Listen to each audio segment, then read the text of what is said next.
Om Swastiastu. Selamat siang Ibu dosen dan teman-teman sekalian. Di sini kami kelompok 6 akan memaparkan jawaban dari pertanyaan yang sudah Ibu berikan di e-learning. Sebelumnya, izinkan saya memaparkan nama-nama kelompok kami. Selanjutnya akan langsung ke sesi menjawabnya. Om Swastiastu, perkenalkan nama saya Putri Yuda Hermawan, saya NPM Akhir 664. Di sini saya akan menjawab pertanyaan yang sudah diberikan kepada Ibu dosen.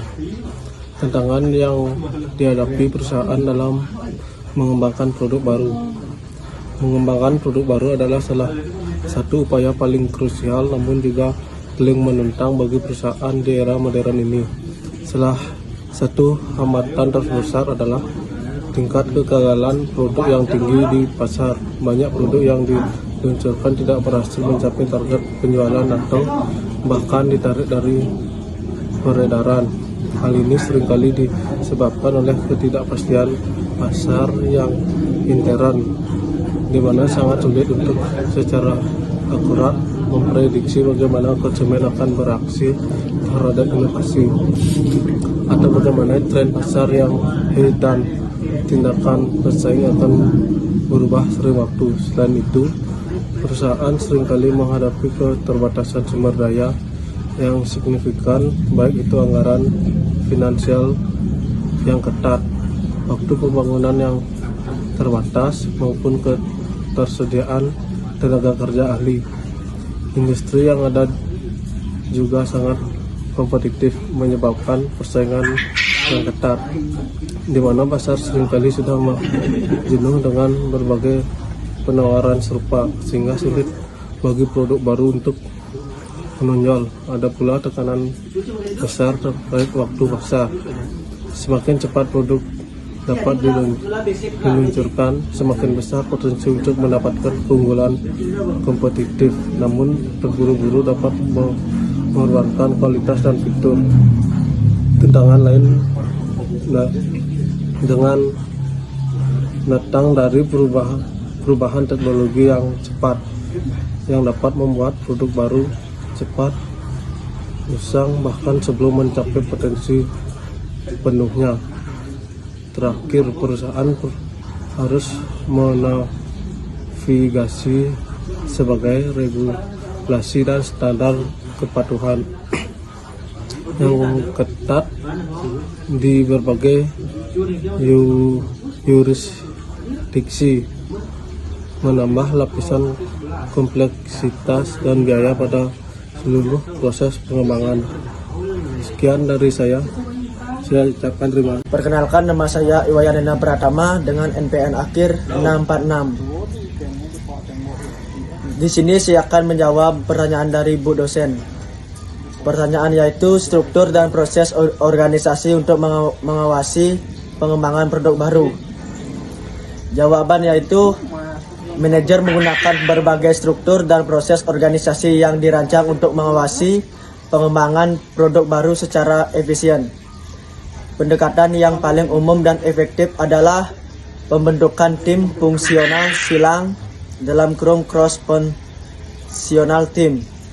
Tim ini terdiri dari individu dengan keahlian beragam dari berbagai departemen seperti penelitian dan pengembangan (R&D), pemasaran, manufaktur, keuangan, dan penjualan. Kolaborasi lintas fungsi ini memastikan bahwa berbagai perspektif dipertimbangkan, memfasilitasi komunikasi yang efektif dan mempercepat pengambilan keputusan. Di banyak organisasi ada juga manajer proyek produk yang berperan sentral. Manajer ini bertanggung jawab penuh untuk mengkoordinasikan semua aspek proyek pengembangan produk, mulai dari tahap ideasi hingga peluncuran. Mereka berfungsi sebagai titik kontak utama bagi semua pemangku kepentingan dan memastikan bahwa proyek tetap sesuai jadwal, anggaran, dan spesifikasi. Beberapa perusahaan besar bahkan memiliki departemen mengembangkan produk khusus atau divisi R&D yang diidentifikasikan sepenuhnya untuk inovasi dilengkapi dengan staf dan sumber daya khusus. Selain itu, komite produk baru yang terdiri dari eksekutif senior sering dibentuk untuk meninjau dan menyetujui ide-ide produk, mengalokasikan sumber daya, dan memantau kemajuan proyek-proyek strategis. Proses pengawasan ini biasanya melibatkan beberapa langkah kunci: penetapan tujuan dan strategi yang jelas untuk produk baru, pembentukan tim yang tepat dengan keahlian yang relawan, perencanaan dan menjadwalkan proyek yang terperinci dengan tongkat waktu yang jelas, manajemen risiko yang produktif untuk mengidentifikasi dan memitigasi potensi hambatan, serta komunikasi dan kolaborasi yang konstan di seluruh tim dan dengan semua pemangku kepentingan. Sekian dari jawaban saya. Terima kasih. Kenalkan, nama saya Ketut Alet Mahaputra dengan NPM akhir 662. Di sini saya akan menjawab pertanyaan yang diberikan oleh Ibu dosen, yaitu pertanyaannya mengenai pengembangan produk dan layanan baru adalah proses bertahap yang umumnya melalui 8 tahapan utama. Yaitu yang pertama, pembangkitan ide. Tahap awal ini berfokus pada pengumpulan sebanyak mungkin ide produk baru dari berbagai sumber. Sumber ini bisa internal maupun eksternal. Riset pasar, umpan balik pelanggan, analisis pesaing, pemasak, distributor, bahkan universitas. Tujuannya adalah untuk menciptakan bank ide yang kaya dan beragam. Yang kedua, penyaringan ide. Setelah banyaknya ide terkumpul, tahap ini melibatkan penyaringan untuk mengidentifikasi ide yang paling menjanjikan dan menghilangkan yang tidak layak. Ide dievaluasi berdasarkan kelayakan teknis, potensi pasar, kesesuaian dan strategi dan sumber daya perusahaan, serta potensi return on investment. Yang ketiga, pengembangan dan pengujian konsep. Ide-ide yang lolos penyaringan kemudian diubah menjadi konsep produk yang lebih rinci. Konsep ini bukan produk fisik, melainkan deskripsi verbal atau visual tentang produk, fitur, dan manfaatnya. Konsep ini kemudian diuji dengan kelompok target konsumen untuk mengukur daya tarik referensi dan mendapatkan umpan balik awal yang krusial sebelum investasi besar dilakukan. Yang keempat, pengembangan strategi pemasaran. Setelah konsep produk disetujui, strategi pemasaran awal dikembangkan. Ini mencakup identifikasi target pasar, penetapan posisi produk, posisi nilai yang unik, strategi penetapan harga, perencanaan saluran distribusi, dan rencana komunikasi serta promosi awal. Baik, sekian dari saya. Selanjutnya akan dilanjutkan oleh teman saya. Baik, perkenalkan, nama saya Iwayan Swenera dengan MPM akhir 658. Di sini saya akan melanjutkan jawaban nomor 3, yaitu nomor 5, analisis bisnis analisis. Tahap ini melibatkan evaluasi keuangan yang lebih mendalam dari produk baru. Ini mencakup perkiraan penjualan, proyeksi biaya produk, dan pemasaran. Analisis titik impas, break even point, dan estimasi profitabilitas jangka pendek dan panjang. Analisis ini membantu memutuskan apakah ide produk layak untuk dilanjutkan dari sudut pandang finansial. Yang keenam, pengembangan produk development. Ini adalah tahapan di mana konsep produk diubah menjadi produk fisik atau layanan yang sebenarnya. Untuk produk fisik ini melibatkan desain, rekayasa, dan pembuatan prototip. Untuk layanan, ini melibatkan perencanaan proses layanan, pengembangan sistem pendukung, dan pelatihan staf. Produk melewati pengujian internal yang ketat untuk memastikan fungsional dan kualitas. Nomor 7, pengujian pasar. Tes marketing. Produk atau layanan diuji di lingkungan dasar yang terbatas, seperti kota, tertentu atau wilayah geografis kecil. Tujuan pengujian pasar adalah untuk mendapatkan umpan balik dunia nyata tentang kinerja produk, efektivitas strategi pemasaran, dan potensi penerimaan pasar. Ini memungkinkan perusahaan untuk menyempurnakan produk dan rencana pemasaran sebelum peluncuran skala penuh. Yang terakhir nomor 8, komersialisasi. Ini adalah tahap peluncuran penuh produk atau layanan ke pasar yang lebih luas. Ini melibatkan produksi skala besar, pelaksanaan strategi pemasaran yang telah disempurnakan, membangun saluran distribusi, dan melakukan upaya promosi yang lancar. Keputusan waktu peluncuran dan geografi peluncuran menjadi sangat penting pada tahap ini. Sekian jawaban dari saya. Terima kasih. Baik, perkenalkan nama saya Imadi Agus Ramadi Wiranata, MPM Akhiran 618. Baik, di sini saya akan menjawab pertanyaan dari Ibu dosen, cara terbaik untuk mengelola proses pengembangan produk baru. Mengelola proses pengembangan produk baru secara efektif adalah kunci keberhasilan di pasar yang dinamis. Salah satu praktik terbaik adalah fokus pada pelanggan secara konsisten. Ini berarti melakukan riset pasar yang mendalam, melibatkan pelanggan dalam proses pengembangan melalui umpan balik dan pengujian, serta terus-menerus mendengarkan kebutuhan dan keinginan mereka. Memiliki visi dan strategi yang jelas untuk produk baru adalah fundamental. Setiap anggota tim harus memahami tujuan produk dan bagaimana produk tersebut berkontribusi pada strategis keseluruhan perusahaan. Pembentukan tim lintas fungsi yang kuat dengan anggota dari berbagai departemen sangat penting untuk kolaborasi yang efektif dan memastikan semua aspek dipertimbangkan. Dalam lingkungan yang cepat berubah, fleksibel, dan adaptabilitas menjadi sangat krusial. Perusahaan harus siap untuk menyesuaikan rencana berdasarkan umpan balik, perubahan pasar, atau penemuan baru. Selama proses pengembangan, seringkali mengadopsi metodologi agile. Manajemen risiko yang produktif juga vital, melibatkan identifikasi potensi risiko sejak dini dan mengembangkan rencana mitigasi.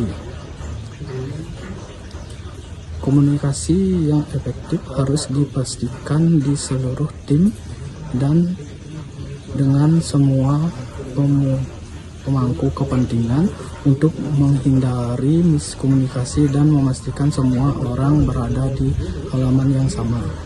Meskipun penting untuk memiliki proses yang terstruktur, proses tersebut tidak boleh kaku, harus ada ruang untuk inovasi dan adaptasi. Inovasi dalam berbagai yang berkelanjutan sangat diperlukan, dan komprehensif sebelum peluncuran sangat penting untuk mencegah masalah kualitas yang dapat merusak reputasi. Setelah peluncuran, pembelajaran berkelanjutan dari keberhasilan dan kegagalan adalah kunci untuk meningkatkan proses di masa mendatang. Baik, sekian jawaban dari saya. Terima kasih. Kenalkan, nama saya Gede Gus Kaprama, NPM Mahir 665. Di sini saya akan menjawab pertanyaan nomor 5. Pertanyaannya yaitu faktor-faktor yang mempengaruhi tingkat difusi dan adopsi konsumen terhadap produk dan layanan yang baru diluncurkan. Tingkat di mana produk atau layanan baru menyebar ke seluruh pasar atau sering disebut difusi dan diterima oleh konsumen, adopsi dipengaruhi oleh sejumlah faktor penting. Yang pertama di sini ada keunggulan relative advantage. Ini adalah sejauh mana produk baru dianggap lebih baik, lebih unggul, atau menawarkan manfaat lebih besar dibandingkan produk yang ada saat ini.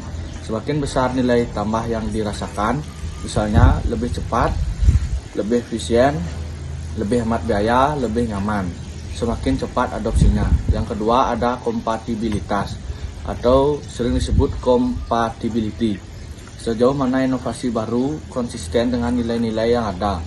pengalaman masa lalu, dan kebutuhan calon pengadopsi.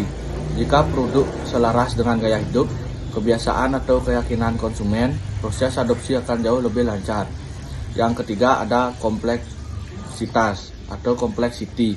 Ini mengacu pada sejauh mana produk baru dianggap sulit untuk dipahami atau digunakan.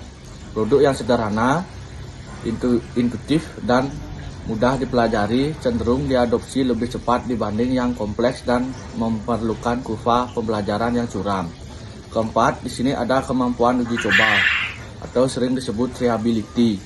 Kemampuan konsumen untuk mencoba produk baru dalam skala terbatas sebelum membuat komitmen penuh, menyediakan sampel gratis, periode uji coba, atau demonstrasi dapat mengurangi persepsi risiko dan mendorong adopsi.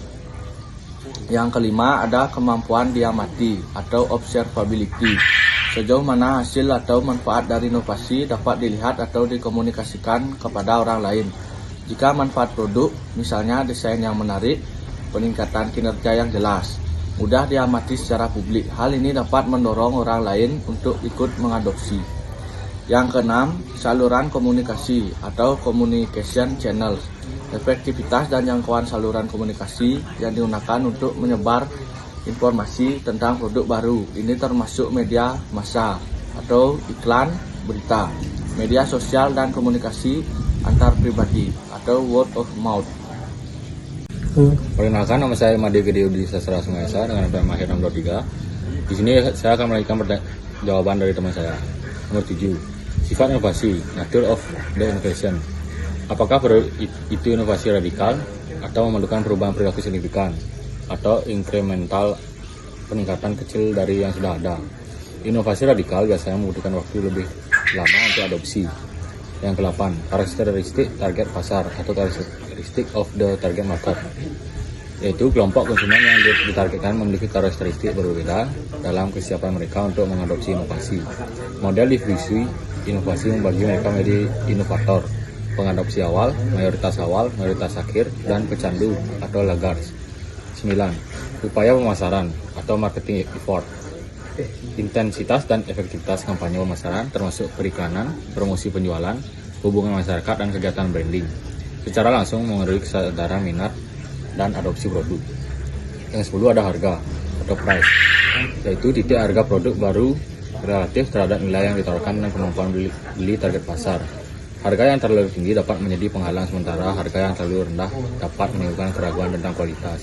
Yang ke-11 yaitu dukungan purna jurnal atau after sale support, yaitu ketersediaan layanan pelanggan, garansi, dukungan teknis, dan perbaikan dapat membangun kepercayaan konsumen dan mengurangi risiko yang dirasakan, mendorong adopsi jangka panjang. Memahami dan mengelola faktor-faktor ini memungkinkan perusahaan untuk merencanakan produk yang lebih sesuai dengan kebutuhan pasar dan mengembangkan strategi peluncuran yang lebih efektif untuk memaksimalkan tingkat adopsi dan difusi. Sekian dari jawaban saya. Baik, sekian pemaparan jawaban dari kelompok kami. Jika ada kesalahan kata mohon dimaafkan. Saya akhiri dengan Parma Sandi. Om Sandi.